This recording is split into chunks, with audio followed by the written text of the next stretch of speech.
The situation for those seeking to flee Afghanistan is looking increasingly dire. The U.S. to date has facilitated the evacuation of some 37,000 people, according to the administration at last count, but tens of thousands more are still trying to exit the country. Others have been lucky enough to leave. So, what happens once they depart Afghanistan? And what's the process for getting them to a country like the United States? Today, we're talking to a person and an organization that is involved in that process. HIAS is a nonprofit that's been providing aid and assistance to refugees for over a century, famously helping displaced Jews after World War II and later Vietnam refugees. They're back in the thick of this humanitarian crisis that we're seeing unfold right now, and I'm very happy to talk to Naomi Steinberg, who is Vice President of Policy and Advocacy at HIAS, previously the Director of the Refugee Council USA. Naomi, thank you for your time. Thank you for wanting to chat about this. I appreciate it, Jessica. So we're seeing these heartbreaking images of people desperately trying to flee Afghanistan, even as the evacuations are picking up pace. Can you give us a sense, where are the refugees going and how is it decided who goes where? It's a really good question. And unfortunately, it's not a simple answer. As we've all been watching on the news, we're watching the same footage. It is a chaotic process. So the bottom line is these individuals are going to multiple places. And it's just one of many indications of how difficult this process, the evacuation process, has been. Some have come already to the United States. Some are going to staging grounds, if you will. So we're hearing about individuals, of course, who are going to Qatar. We know about individuals who are going to Germany. We at HIAS know of cases that have ended up in Italy. And even as we speak, other countries around the world are in the process of opening up to allow individuals to come to their countries before processing to their ultimate destinations. And so that is part of what the evacuation images that we're seeing at the airport entail. People are really going all over the place. But we also have to remember that Afghanistan has land borders, that people are trying to get out in other ways too. And what is deeply terrifying about that is that most of the land borders are officially closed with Afghanistan. People are still making their ways into Pakistan and to Iran, but it is extraordinarily difficult. So essentially what is happening is that evacuation opportunities are shrinking. It's like a tightening vice.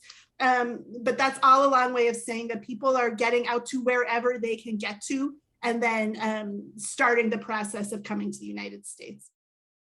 About 10,400 people were evacuated from Afghanistan from, I think, Sunday into Monday. That was the last readout. There are so many more who want to exit. By some counts, well, at least many tens of thousands. Is there any possibility that everyone who wants to get out does? We're looking at a really scary prospect, right? I mean, it was just this morning that President Biden confirmed or says that, the August 31st deadline will hold. And we have heard, of course, from the Taliban saying, that deadline is a red line for them. And so panic is increasing. We know that to be true. We see that at the airport. We are hearing from families. And so we are quite concerned that individuals who are in dire need of international protection will not be able to get out.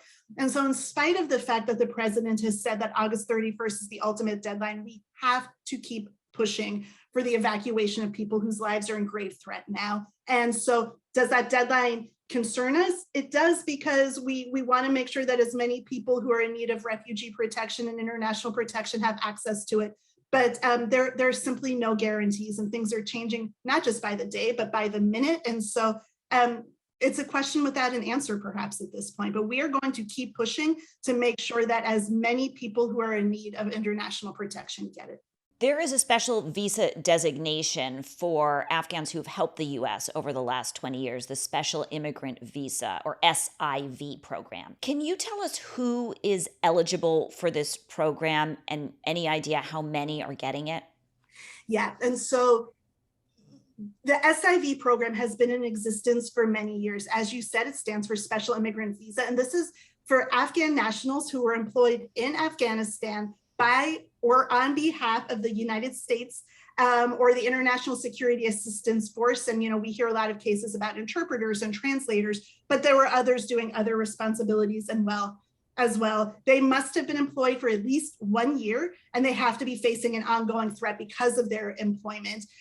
So it's also important to note that those who are eligible for special immigrant visas can also bring with them their spouses and unmarried children under 21. And I'd love to chat with you also about the other groups of people and other ways that we're hoping that. Yeah, let me ask you specifically when Okay. you're doing that, please.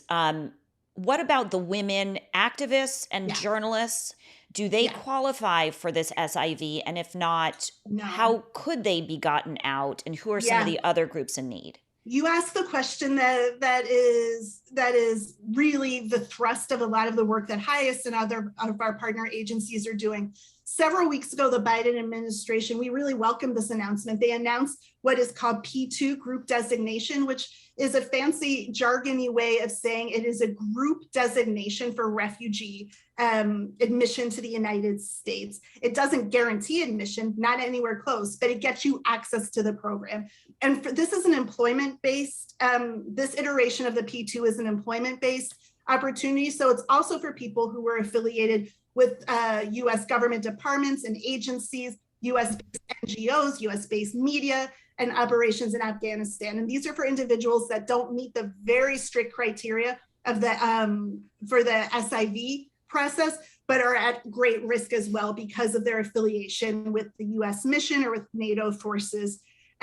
So that is one opportunity. However, the reality is, according to the P2 language, those individuals have to leave Afghanistan in order to be processed. So they start the process in Afghanistan. They have to be referred by their employer, and then they have to leave. But we know, because what we know of what's going on in Afghanistan now, they cannot get out. So HIAS and other organizations a lot of our advocacy is around, yes, we have to get out the SIVs and their family, but you have to get out the people who would be eligible for this P2 category. But then the question you asked about, let's say, women activists, journalists, HIAS is particularly concerned about religious and ethnic minorities in Afghanistan, including Christians and Sikhs and Hindus. They are not part of any P2 at this time, meaning any part of group processing. HIAS is actually advocating that religious minorities in particular should have access to P2 processing. But there's another way that refugees can come to the United States. And this terminology is important given where we are, but the terms aren't that important, I guess, in the long run. P1s, these are individual referrals. These are individual referrals that largely come through the United Nations Refugee Agency, and so could include women at risk who have been on the front lines defending women's rights, and religious minorities, and journalists, and female judges. All of this to say that is should be one of the primary ways that Afghans get to the United States. But we all know that the clock is ticking. And so what our concern is that these protection options, we don't want them to just be theoretical. These individuals have to be able to get out of Afghanistan. And so we're really concerned about the limited ways that they have to be able to do that. And even until the August 31st deadline, we know that people are having a hard time even just getting to the airport. So one of the things that we advocate for, and many of our partners do as well, is what's known as humanitarian corridors, to make sure that these individuals can get safely from their homes to the airport, and then be able to move onward. That was a very helpful answer. I've not been able to get that much detail. Thank you. I want to follow up with one point. You're saying that you're advocating that the administration should allow people like journalists and activists to be considered P1, but as of the moment we're speaking right now with the clock ticking, they do not qualify for P1. So this is yes. Well, yes and no. The difficulty is that they're unable to leave the country, as we've talked about already. So another mechanism, and this gets wait, can I just nail you down? I want to know two different things. You're saying it's hard for them to physically get out. I get that. Yes. Put that aside. Is the U.S. giving them passage? Are they getting the paperwork as P1 or not? Are they eligible for the paperwork and step one? It doesn't move that quickly, even under an emergency like this. What would need to happen under normal when normal circumstances exist is for individuals to get to the next country, and then primarily it's the UN Refugee Agency that would make a referral to the United States or to other resettlement countries. We are not the only resettlement country. prior to the fall of Kabul, we were also talking about, could there be in-country processing for groups and individuals? But that now, of course, is tenuous at best, given the security situation. So it is not simply, the US doesn't quote unquote issue a P1. They would have to be referred by the UN Refugee Agency or by a US embassy or by some NGOs, and then the process would begin. And unfortunately, these processes take a very long time. So this is not an immediate fix. Does that mean that ultimately we're leaving behind a lot of women activists, journalists, and religious minorities for now? I think that is the fear that is keeping many people up at night. Yes. I only push on this because I know so many who've asked me if I could be helpful making connections to people in government, and it keeps going in a circle, and I can't figure out what's the right way to apply, what's the right designation. And now you're explaining there just isn't one. It's kind of, as they say in the military, FUBAR.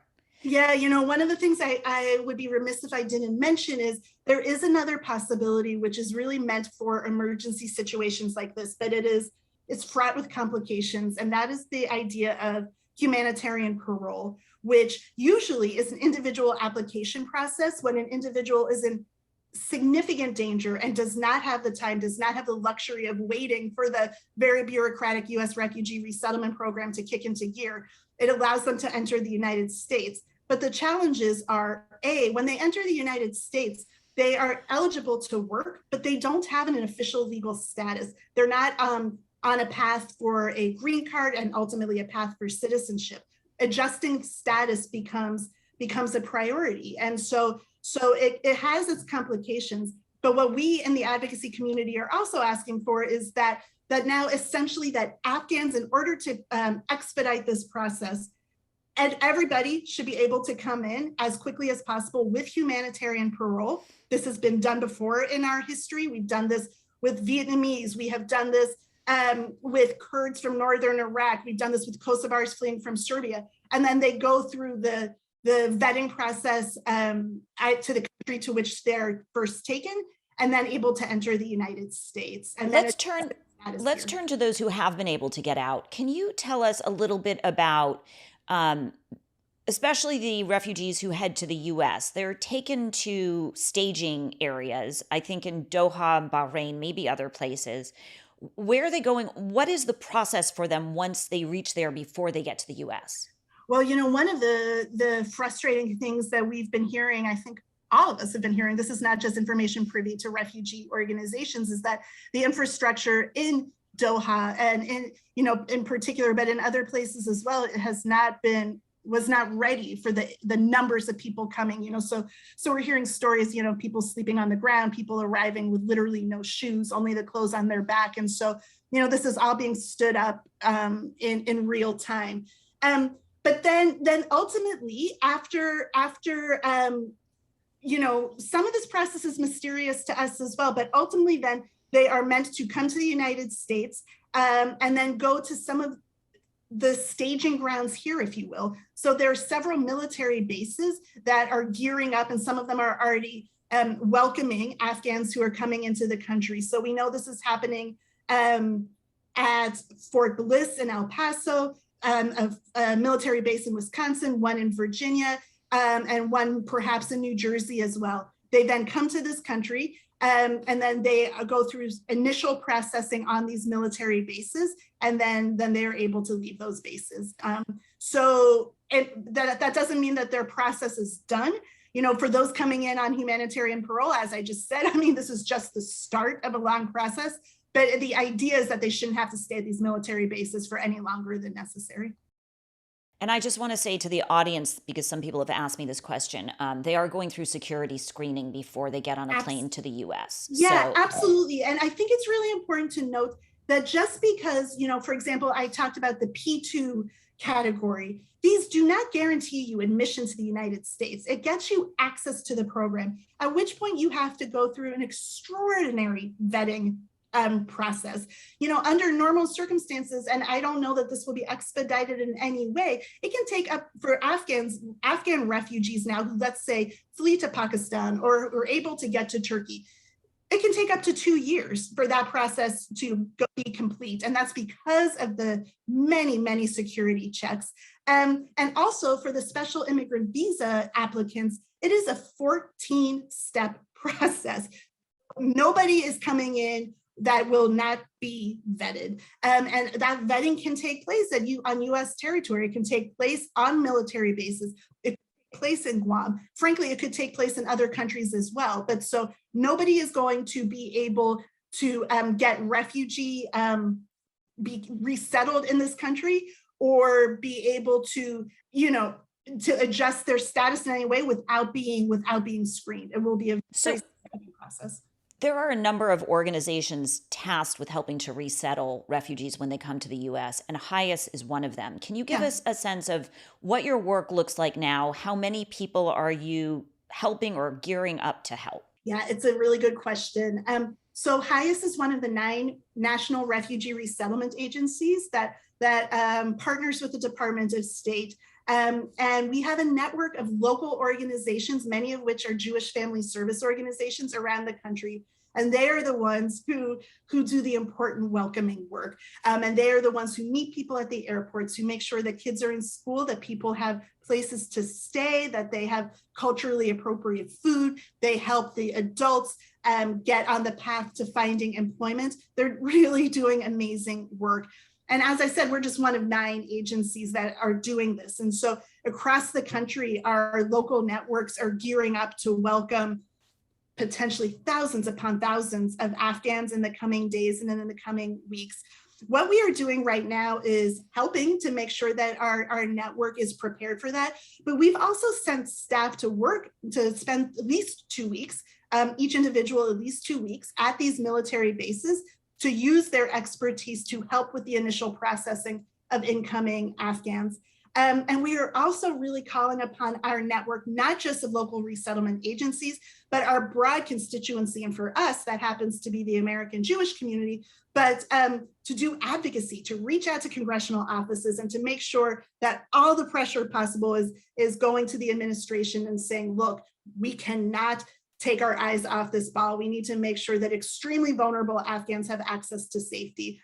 But then when the Afghans do start coming in larger numbers, it will be our network and the network of all of the other resettlement agencies that are doing that important welcoming work. And I want to underscore, because I'm familiar with HIAS and your remarkable work, and I just want to underscore for the public that you do work through a network of Jewish organizations, but there's no religious component to this. And you, in fact, are welcoming Muslims and bringing them to America and making sure that they have the food and the conditions that are aligned with their religion and their tradition. No, I really appreciate the question. So we are a Jewish organization. We are rooted in Jewish values, including that of course, welcoming the stranger.